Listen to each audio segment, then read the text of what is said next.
நடத்தும் உலக அமைதிக்காக தியான நிகழ்ச்சி நாளைய தினம் 14/12/2025 அன்று ஆதிக்க அஸ்த தினத்தை முன்னிட்டும் ஹார்ட்ஃபுல்னஸ் சார்பில் வரும் 21/12/2025 அன்று இரவு 8 மணிக்கு நடைபெற இருக்கும் மாபெரும் உலக அமைதிக்கான தியான நிகழ்வில் பொதுமக்களாகிய தாங்களும் தங்களை சார்ந்தவர்களும் கலந்து கொண்டு உலக அமைதிக்கு தங்களின் மகத்தான பங்களிப்பை அளித்து இந்த தியான நிகழ்வை வெற்றி பெற செய்ய QR கோடை அனைவரும் தவறாமல் ஸ்கேன் செய்து தியானத்திற்காக முன்பதிவு செய்து கொள்ளுமாறு அமைதி பேரவை தலைவர் நித்யானந்தம் கேட்டுக்கொண்டார். இன்றைக்கு உலகமே வியந்து போற்றி பாராட்டக்கூடிய அகிம்சா வீரர் அண்ணல் மகாத்மா காந்தி அடிகளுடைய சிலைக்கு மலர் தூவி மரியாதை செய்துவிட்டு அவர் காட்டி சென்ற அந்த அகிம்சை பாதையில் உலக மக்களினுடைய நன்மைக்காக உலக அமைதியை விரும்பி வேண்டி பொதுமக்களுக்கு எங்களுடைய அமைதி பேரவையின் சார்பில் அன்பான 2 வேண்டுகோள்களை வைக்க இருக்கின்றோம். முதலாவது, நாளைய தினம் ஆதித்ய அஸ்த தினம், அதாவது சூரியன் தன்னுடைய திதியிலே வருகின்ற பொழுது அதை சப்தமி திதி என்றும், அதே நேரத்திலே தன்னுடைய நட்சத்திரத்திலே அது ஒரு வாரத்திலே ஞாயிற்றுக்கிழமை என்று அது வருகின்ற பொழுது அதை ஆதித்ய அஸ்தம் என்றும் சொல்லுகிறார்கள்.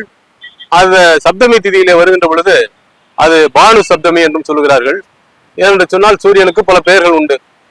பானு, ரவி, அருக்கன், பகலவன், கதிரவன், வெய்யோன், இப்படி ஆதித்யன் என்று பல பெயர்கள் உண்டு. ஆகவே அந்த அடிப்படையில நாளைய தினம் அந்த ஆதித்ய அஸ்தம் நட்சத்திரம் வருகின்ற காரணத்தினால் அந்த நாளுக்கு ஒரு மிக சிறப்பான ஒரு பலன் இருக்கிறது. எப்படி நம் அட்சய திருதி என்று தங்கத்தை வாங்கினால் வருடம் முழுதும் சேரும் என்று ஒரு நம்பிக்கை இருக்கிறதோ, அதே போல இந்த நல்ல நாளிலே நாம் இதுவரையில் நடக்காது, முடியவே முடியாது, பல முறை முயன்று பார்த்தும் பல உழைப்பை கொட்டி பார்த்தும் முடியாத காரியங்கள் என்று நம்முடைய வாழ்க்கையிலே எத்தனையோ காரியங்கள் நின்றுவிட்டு போயிருக்கின்றன. அப்படி நின்றுவிட்டு போன காரியங்கள் எல்லாம் இந்த நல்ல நாளிலே சூரிய பகவானை நமஸ்காரம் செய்துவிட்டு நம்முடைய குலதெய்வத்தை வழிபட்டு விட்டு மனமாற ஆத்மாத்மாக அந்த காரியம் நிறைவேற வேண்டும் என்று நாம் பிரார்த்தனை செய்து அந்த காரியத்தை துவங்குகிற போது நிச்சயமாக இந்த நல்ல நாளிலே ஈடேறும் என்பது பெரியவர்களுடைய கருத்து. அது நம்முடைய ஐதீகமாகவும் இருந்து வருகிறது.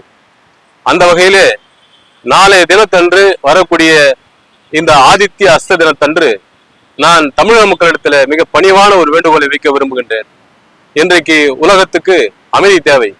உலகமெங்கிலும் போர் மேகங்கள் சூழ்ந்து இரத்த மழை பொழிந்து உலக வீதிகள் எல்லாம் இரத்த மழை இன்றைக்கு ஓடிக்கொண்டிருக்கக்கூடிய இந்த மோசமான கலியுக காலகட்டத்திலே இந்த இரத்த மழை நிறுத்தப்படுவதற்கும் உலகத்திலே அமைதி நிலவுவதற்கும் நிச்சயமாக அனைவரும் பிரார்த்தனை செய்தால் இந்த நல்ல நாளிலே இந்த எதை செய்தாலும் என்று சொன்னால் முடியாது, போகாது, நடக்காது என்கின்ற ஒரு சூழல் இன்றைக்கு உக்ரைன் ரஷ்யா சண்டை எடுத்துக்கொண்டாலும் கூட நீண்ட நெடுங்காலமாக 2022 ஆரம்பிக்கப்பட்ட சண்டை 2023 முடிக்கப்பட்டுவிடும் என்று ஆளுடன் சொல்லப்பட்டு பிறகு 4 ஆண்டுகள் தற்போது 2026 பிப்ரவரி மாதம் வர இருக்கின்றது.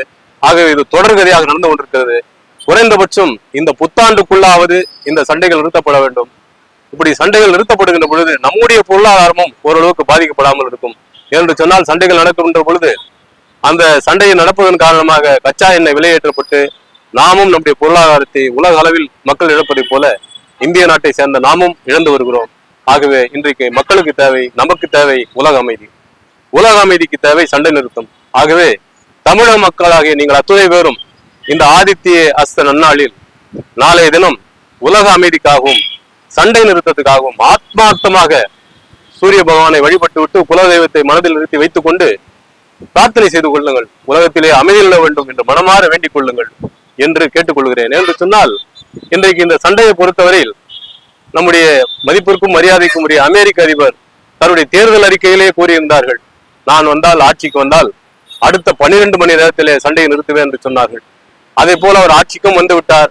தன்னால் முடிந்த முயற்சிகளையும் அவர் மேற்கொண்டு விட்டார். சமீபத்திலே செப்டம்பர் மாதத்திலே அலாஸ்காவிலே 2 தலைவர்கள், வல்லரசு தலைவர்கள் புட்டின் அவர்களும் நம்முடைய ட்ரம்ப் அவர்களும் சந்தித்து மனம் விட்டு 3 மணி நேரம் பேசினார்களே தவிர இந்த சண்டை நிறுத்தத்தை, அந்த பேச்சுவார்த்தை இட்டுச் செல்லக்கூடிய அளவுக்கு அந்த பேச்சுவார்த்தை அமையவில்லை என்பது உலகமே வருந்தக்கூடிய ஒரு செய்தியாக இன்றைக்கு அமைந்து விட்டது. ட்ரம்ப் அவர்களும் விடாமுயற்சியாக, தொடர் முயற்சியாக பல அமைதி ஒப்பந்தங்களை 2 நாடுகளுக்கும் வழங்கி கொண்டுதான் இருக்கிறார்கள். ஏனோ புரியவில்லை, அது 2 நாடுகளுக்கு ஏதோ ஒரு வகையில அது இன்னும் அவர்கள் பிடித்த அளவுக்கு அந்த ஒப்பந்தங்கள் அமையவில்லை என்கின்ற காரணத்தால் இன்றைக்கும் நிராகரிப்புகள் நிகழ்ந்து கொண்டிருக்கின்றன. முழு மனதோடு 2 நாட்டு தலைவர்களும் ஏற்றுக்கொள்ளவில்லை. ஆகவே நாம் அனைவரும் ஒட்டுமொத்த ஒரு குரலுடன் நாம் எல்லாம் ஆத்மார்த்தமாக இந்த தியானத்தை நாளைய தினம் நாம் செய்வோமே, ஆனால் இது நடக்காது என்கூடிய இந்த விஷயம் நிச்சயமாக நடந்தே தீரும். தலைவருடைய மனதிலும் மனமாற்றம் ஏற்படும். ஆகவே தமிழக மக்களாகிய நாம் அனைத்து விஷயங்களிலும் முன்னோடியாக இருக்கக்கூடிய நாம் இந்த உலக அமைதிக்காகவும் சண்டை நிறுத்தத்துக்காகவும் நாளை பயன்படுத்தி கொண்டு, நாளைக்கு எந்த நேரத்தில் இருக்கலாம் என்று சொன்னால் எந்த நேரத்தில் வேண்டுமானால் இருக்கலாம்.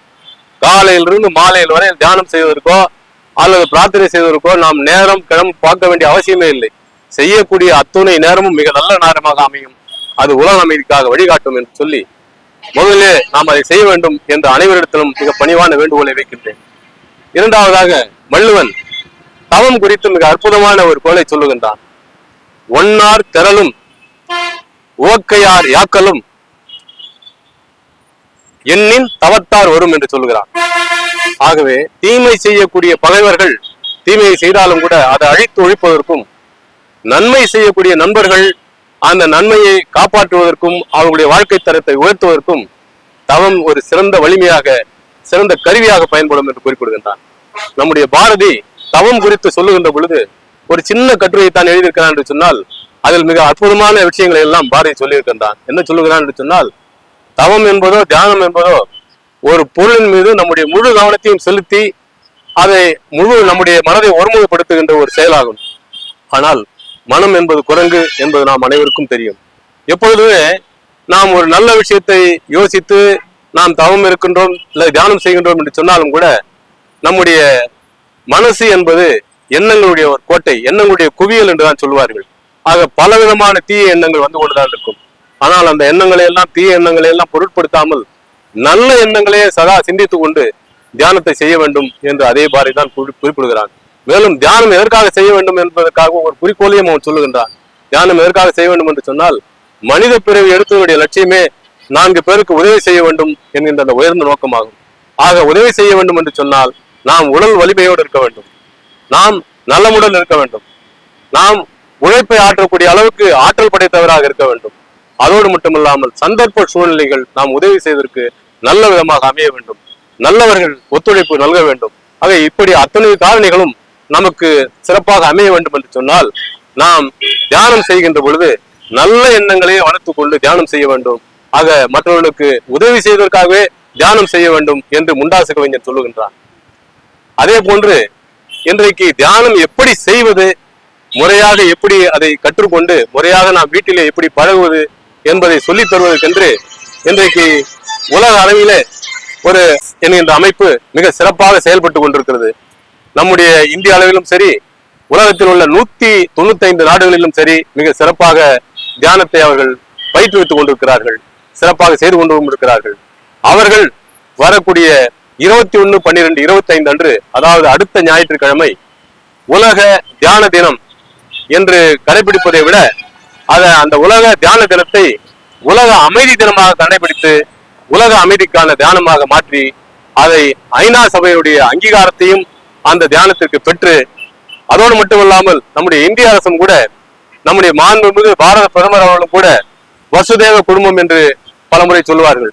ஆகவே இந்த ஒட்டுமொத்த குடும்பத்தையுமே, உலக குடும்பத்தை அத்துணையுமே நம்முடைய சொந்த குடும்பமாக பாவித்து, உலக மக்கள் அத்துணை பேரையும் நம்முடைய சொந்த சகோதர சகோதரர்களாக பாவித்து அவர்கள் உடல்நலத்தோடும் மன அமைதியோடும் அவர்கள் வாழ்நாள் முழுவதும் மகிழ்ச்சியோடும் வாழ வேண்டும் என்று சொன்னால் இன்றைக்கு போர் பதற்றம் இல்லாத ஒரு சூழல் உருவாக்கப்பட வேண்டும். ஆகவே இந்த உக்ரைன் ரஷ்யா சண்டை நிறுத்தப்பட வேண்டும் என்று அவரும் தன்னால் முடிந்த முயற்சிகளை மேற்கொண்டுதான் இருக்கிறார். நம்முடைய தமிழிலே கூட நம்முடைய முப்பாட்டன் யாதும் ஊரே யாவரும் கேளீர் என்று பாடினான். ஏறத்தாழ அதைத்தான் வசுதேவ குடும்பம் என்று நம்முடைய பாரத இதிகாசங்கள் சொல்லுகின்றன. இதைத்தான் நம்முடைய பிரதமர் அவர்களும் பலமுறை மேற்கோள் காட்டியிருக்கிறார். அவருடைய தலைமையில இயங்கக்கூடிய மத்திய அரசும் கூட இந்த ஆர்ட்ஃபுல்னஸ் தியான மையத்திற்கு தன்னுடைய பரிபூர்ண ஒத்துழைப்பை வழங்கி இருக்கிறது. இந்த தியானம் மிக சிறப்பாக நடைபெற வேண்டும். 195 நாடுகளிலும் ஒருமித்த குரலுடன் ஒட்டுமொத்த மக்களும் உலக அமைதிக்காக பாடுபட்டு அது ஒரே நேரத்தில் அமர்ந்து தியானத்தை செய்ய வேண்டும் என்று அதுவும் தன்னுடைய முழு ஒத்துழைப்பை வழங்கியதோடு இது வெற்றிகரமாக அமைய வேண்டும் என்று மனதார இந்திய அரசாங்கம் விரும்புகிறது. ஆகவே ஐநா சபையினுடைய ஒப்புதலுடனும் இந்திய அரசுடைய அங்கீகாரத்துடனும் வரக்கூடிய 21/12/25 நடத்தக்கூடிய இந்த அமைதிக்கான தியான நிகழ்வில் தமிழர்களாகிய நாம் அத்துணை பேரும் நம்முடைய பரிபூர்ண பங்களிப்பை செலுத்துவது மட்டுமல்லாமல் நம்முடைய அன்பர்கள், நமக்கு தெரிந்தவர்கள், உறவினர்கள் மற்றும் அக்கம் பக்கத்து வீட்டார் அத்துணை பேரையும் இந்த தியானத்திலே பங்கு பெற செய்து அதை 21/12/25 அன்று மாலை 8 மணி முதல் நடைபெறக்கூடிய இந்த தியான நிகழ்வில் பங்கு பெறுவதற்கு ஒரு QR கோடை நான் கொடுக்கின்றேன். அது திரையில் தெரியும். அதை நீங்கள் பதிவு செய்து கொண்டு அது உங்களுடைய பெயர், அலைபேசி எண் மற்றும் மின்னஞ்சல் முகவரி போன்ற விவரங்களை கேட்கும். அதையும் பதிவு செய்துவிட்டால் உங்களுடைய தொடர்பு நேரடியாக ஆர்ட்ஃபுல்னஸுக்கு சென்றுவிடும். அவர்கள் இது தொடர்பாக உங்களுக்கு மேலும் பல செய்திகளை அனுப்புவார்கள். அந்த குறிப்பிட்ட நாளிலே 25/12/25 அன்று 8 மணிக்கு ஒரு லிங்க் அனுப்புவார்கள். அதை தொட்டுவிட்டு தாங்கள் அந்த தியானத்தில் முழு மனதோடு அர்ப்பணிப்பு உணர்வோடு ஆத்மார்த்தமாக உலகத்திலே அமைய வேண்டும் என்ற ஒருமித்த சிந்தனையுடன் நாம் நம்முடைய பங்களிப்பை செலுத்தி உலக அமைதிக்காக நாம் பங்களிப்பை கொடுக்க வேண்டும் என்று இந்த நேரத்தில் அமைதி பேரவின் சார்பில் மிக தாழ்மையோடும் உங்களுடைய பாதம் தொட்டு நீங்கள் அத்தனை பேரும் பங்கு பெற வேண்டும் என்று இந்த நேரத்தில் கேட்டு விடைபெறுகிறேன். நன்றி, வணக்கம். என்னுடைய பேர் நித்யானந்தம், அமைதி பேரவையின் தலைவர் மற்றும் SJ கேட்டரிங் என்ற தொழிலை நடத்தி வருகிறேன். சென்னை மேற்கு மாம்பலத்தில் வசித்து வருகிறேன். நன்றி, வணக்கம்.